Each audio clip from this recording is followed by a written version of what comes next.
안녕하세요. 저는 회화 작업을 하고 있는 정수정입니다. 저는 주로 구상회화를 하고 있고요. 제가 일상을 살아가면서 주변에서 겪는 경험들, 그리고 크고 작은 사건들, 이슈들을 종합해서 저의 상상을 기반으로 한 미감과 함께 뒤섞어서 장면을 만들고 그림으로 옮기고 있습니다. 인체와 여성들이 겪고 경험하면서 살아가고 있는 다양한 사건들이나 사회적 환경적인 요인 같은 것에 대해 좀 관심이 많고 환상과 현실의 경계에 있는 작업을 한다고 보시면 되겠습니다. 제 작업들이 이야기를 설정하기도 하고 단편소설처럼 캐릭터가 있고 어떤 상황이 있고 그리고 그 캐릭터를 성장시키게 하는 조력자들이라든지 혹은 불행에 빠뜨리는 빌런들 이런 식으로 제가 아주 간단한 이야기를 설정하고 작업을 진행하기도 했어요. 내 이야기는 그럼 무엇인가? 내가 이야기를 하기 위해서 그림을 그리는 것인가에 대한 질문을 스스로 했을 때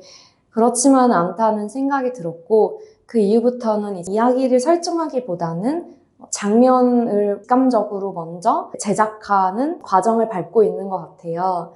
그렇기 때문에 리서치가 굉장히 중요하고 그래서 레퍼런스를 최대한 많이 수집해서 그런 것들이 무작위 상태로 작업에 녹아드는 것 같습니다. OCI 레지던시를 사용하면서 도시 풍경과 패턴화된 모습들 흥미로웠어요. 직선적이면서 틈과 흠을 용납하지 않는 도시적인 분위기가 제 작업에 어떤 식으로 반영이 될 수 있을까를 고민을 하다가 저는 선적인 요소 안에서 패턴을 그럼 가져와야겠다. 그러니까 직선보다는 곡선을 사용하되 반복되는 언어들을 그림에 녹이면 추상적 언어로 변환이 되면서 흥미로움을 가져올 수 있을 것 같다라고 생각을 했어요.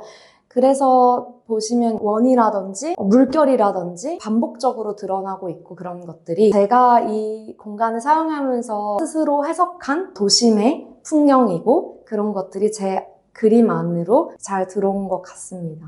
자연물에서도 패턴화된 어떤 것들이 자연스럽게 녹아져 있고 그런 것들이 재밌거든요. 예를 들어 등껍질이라고 봤을 때 거북이를 지키는 역할로서의 그 패턴들이 계속적으로 진화해온 부분도 있고 이것이 시각에서 끝나는 게 아니고 이들의 생존에 있어서도 분명히 발전을 거듭한 모습이라는 거죠. 그런 것들이 저에겐 관심이 많이 이제 생기는 부분이고 분절되어 있는 형태에 대해서도 계속적으로 가지고 오는 것 같아요. 다양한 이 생태계 속의 동식물들을, 자연물들을 조금 더 직접적으로 제 작업 안에 들여옴으로써 그동안 고 살았던 작은 존재들에 대해서 계속 이야기해보고 싶은 마음이 있어요. 앞면이 아니고 뒷면에 대해 얘기를 해보고 싶은 생각이 들었고 그동안 다루지 않았던 구도와 장면을 한번 다뤄봐야겠다라고 생각을 해서 뒤집어진 것들에 대해 리서치를 하기 시작했고 거북이 안에 분절된 배의 모습 같은 거를 계속 리서치를 하면서 그 이미지로 가져오기 시작했죠. 그러면서 뒤 엎어진 것들이 계속 보이기 시작하는 거예요. 그래서 선박도 그렇고 책도 그렇고 우리가 잠시 그걸 엎어놓았을 때 모습이라든지 그런 것들이 자연스럽게 저에게 들어오면서 이것을 좀 이미지화해야겠다 생각하고 있습니다. 변절된 형태의 곤충들에 특히 관심이 많은데 그것도 패턴의 일환으로서 그림 자체도 반복성이 있었으면 좋겠다라고 생각을 했어요. 벌레가 가운데에 뒤집어져 있고 다리들이 부각이 되고 그 주변에 매니큐어를 바른 여성의 손이라던가 그런 것들이 무작위로 출현을 하면서 이 손가락만이도 분절된 형태이기도 하고 그런 것들이 마디마디의 그림들이라고 표현을 한다면 이런 식으로 장면이 나오지 않을까 생각을 해서 표현해본 드로잉입니다. 이 작업은 뒤집어진 선박 위에서 나와 싸우고 있는 듯 보이지만 보시는 분들이 각각의 상상에 대입하셔서 그림을 봐주셨으면 하는 마음에 그리는 작업이고요. 그래서 선박이 뒤집어져 있지만 또 끝쪽에는 어떤 생명체인 것 같기도 한 형태를 줘서 환상적인 느낌을 주고 싶었어요. 제가 만들어낸 인체들, 그리고 인상들이 과연 어디서로부터 출발해 오는 걸까?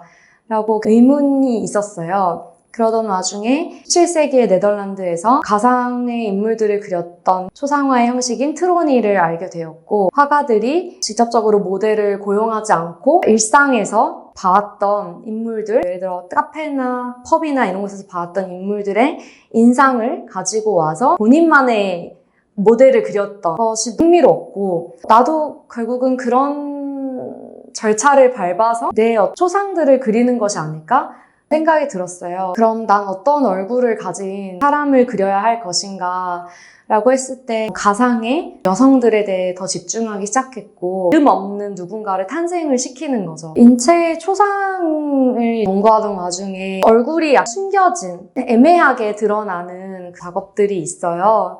그래서 이걸 초상화라 부를 수 있는가에 대한 질문을 던지기 위한 작업들이고, 이 작업도 만개한 꽃을 머금은 여성을 표현하고 싶었고, 약간 징글징글했으면 좋겠던 마음도 있고, 다양한 도시의 꽃들을 보는데 징그럽게 볼 때가 있잖아요. 그런 것도 영감이 돼서 초상의 얼굴 부분에 얹은 것 같아요. 조금 차갑지만 꽃이 있는 존재의 얼굴을 작업해보고 싶었습니다. 순수함을 넘어서 책임감으로 많이 변화가 된 것 같고, 관객들이 마주했을 때 그들이 각자 어떤 상상을 하게 되고 의견을 갖게 되잖아요. 그게 소통이 되고 어떤 목소리가 되었을 때를 저는 바라고 있는 것 같아요. 색감이 많이 빠진 흑백의 작업들이 주로 보여질 텐데, 그 안에서의 이글이글거리는 생명력이 남아있지 않을까 유심히 봐주셨으면 좋겠고, 상황 안에 있는 인체들, 인물들을 중심으로 상상의 여지가 있는 작품으로서 다가가고 싶고 그렇게 읽어주셨으면 좋겠다라는 생각이 들고요.